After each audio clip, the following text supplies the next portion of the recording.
Hello everyone, my name is Punit and welcome to our YouTube channel Commerce Classes by Anup sir. So previous lecture में हमने किया था कि process of accounting and bases of accounting.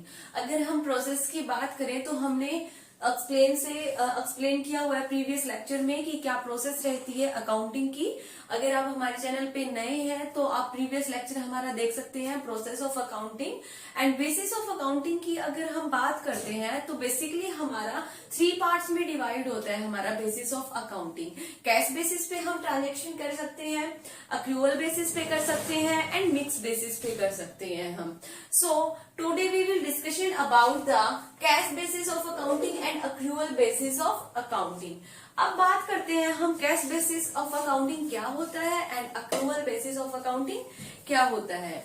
अगर हम cash basis की बात करते हैं तो जब हम ट्रांजेक्शन को यानी कि अगर हमें कोई भी इनकम रिसीव हो रही है तो वो इनकम अगर हमें कैश में रिसीव होती है तो ही हम ट्रांजेक्शन करते हैं इन कैश बेसिस में। कोई भी एक्सपेंस की हमें पेमेंट करती है तो जब हमने कैश में पेमेंट कर दी तब हम उसको रिकॉर्ड करेंगे। ओके, सो इसके अंदर होता है कैश बेसिस पे यानी कि कैश के बेस पर हम ट्रांजेक्शन करते हैं। जब भी हमारे पास कैश आ जाता है या फिर हम कैश को पेड कर देते हैं तब हम ट्रांजेक्शन करते हैं। बट अगर हम बात करें अक्रूवल बेसिस की, अक्रूवल बेसिस में क्या होता है कि जब भी हम ओनरशिप ट्रांसफर कर देते हैं या फिर हम बोल सकते हैं कि अक्रूवल बेसिस में अगर हमें कैश रिसीव नहीं हुआ तो भी हम ट्रांजेक्शन कर देते हैं, वो होता है हमारा अक्रूवल बेसिस।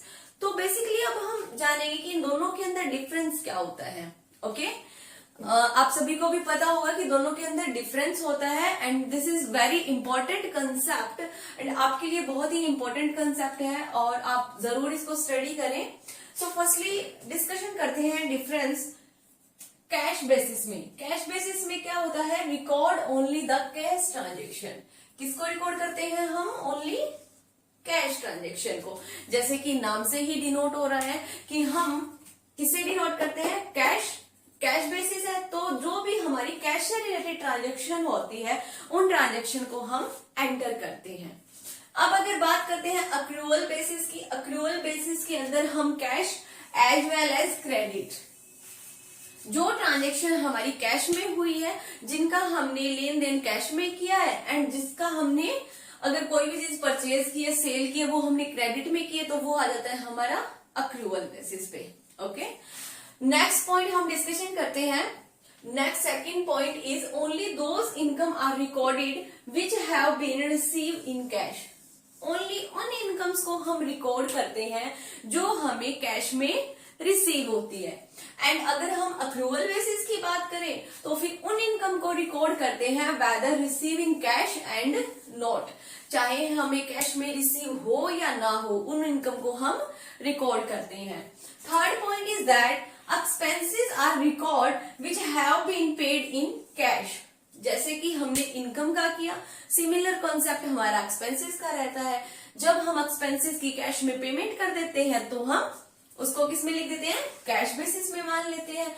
एंड जब हम ऑल एक्सपेंसेस आर रिकॉर्डेड, इसके अंदर हम ऑल एक्सपेंसेस को रिकॉर्ड करते हैं चाहे वो कैश में पेड करें या फिर नॉट कैश। अगर हमने कैश पेड कर दिया तो भी हम रिकॉर्ड करते हैं और अगर हमने कैश पेड नहीं किया तो भी हम रिकॉर्ड करते हैं। इसके अंदर ओनली कैश अगर पे किया है तो ही रिकॉर्ड करते हैं एंड जो हमारा अक्रूवल बेसिस है इसके अंदर दोनों कंसेप्ट आते हैं कि कैश में पे कर दिया हो या फिर कैश में पे नहीं किया हो तो भी हम उस एक्सपेंस को रिकॉर्ड करेंगे।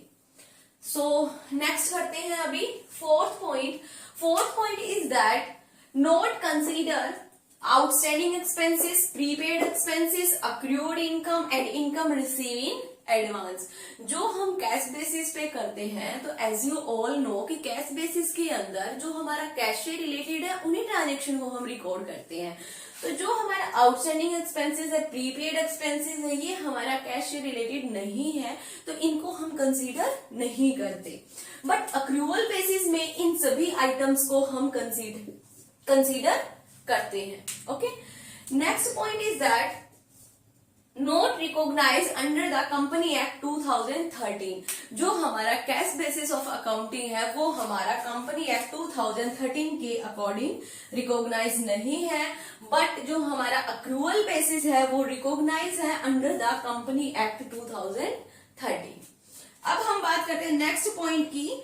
नेक्स्ट पॉइंट है कि हमारा कैश बेसिस जो है वो हमें ascertain true profit and loss हमें नहीं बताता। क्यों नहीं बताता? क्योंकि कैश बेसिस के अंदर हम ओनली कैश से रिलेटेड ही ट्रांजेक्शन करते हैं कि कैश हमने पेड कर दिया या कैश हमारे पास रिसीव हुआ है, हम क्रेडिट की ट्रांजैक्शन नहीं करते। जबकि अगर कोई भी बिजनेस इंटरप्राइज हम चला रहे हैं तो वो बिना क्रेडिट के बेस पे नहीं चल सकता। एंड अगर हमें क्रेडिट की नॉलेज नहीं होगी कि क्रेडिट पे हमने क्या क्या गुड्स को परचेज किया है, सेल किया है, तो उस कारण हम ट्रू फाइनेंशियल पोजीशन पता नहीं कर सकते, ना ही हम प्रॉफिट एंड लॉस पता कर सकते। बट जो हमारा अक्रूवल बेसिस होता है उसके अंदर cash as well as credit both को इंक्लूड करते हैं, तो हमें यहां से true and fair profit and loss का पता चलता है। 7th पॉइंट इज दैट कि जो कैश बेसिस है हमारा वो कहाँ पे सुटेबल होता है, कौन से बिजनेस में सुटेबल होता है, एंड जो हमारा अक्रूवल बेसिस है वो हमारा कौन से बिजनेस में सुटेबल होता है। तो अगर हम बात करते हैं कैश बेसिस का तो वो सुटेबल होता है जैसे डॉक्टर, लॉयर जैसे प्रोफेशन होते हैं कि अगर आप कैश दोगे तो ही फर्दर आपका काम करेंगे। जैसे डॉक्टर, अगर आप पहले फीस सबमिट करवाओगे तब ही डॉक्टर आपका ट्रीटमेंट करता है। लॉयर, तो इन जैसे प्रोफेशन में कैश बेसिस को अडॉप्ट किया जाता है एंड सुटेबल रहता है। बट जो हमारा अक्रूवल बेसिस है वो अडॉप्ट किया जाता है बिजनेस इंटरप्राइजेस में।